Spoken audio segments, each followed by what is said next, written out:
পৃথিবীতে যদি কোনো কাজ হয় একমাত্র বেশি কষ্টের কাজ হলো কৃষিকাজ।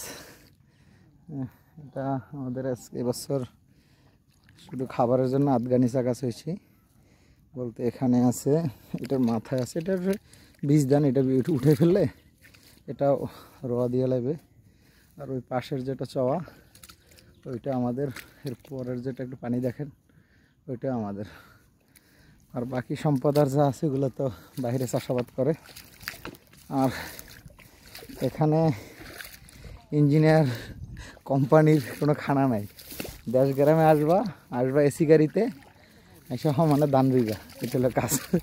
ছুটি শেষ আবার চলে যাওয়া, এটা হলো কথা। এত পরিশ্রম, কৃষিকাজ খুব পরিশ্রমের কাজ, এটার বলা বাহুল্য নাই। এটা আমাদের বরিশালের ভাষা অবশ্যই ইর বলে, ওই যে মানে জমির সীমানা ঠিক করা যেটাকে বলে এটাকে ইর বলে বরিশালের ভাষা। আপনাদের এলাকায় কি বলে তা তো জানি না। ইনশাল্লাহ সবাই ভালো থাকবেন।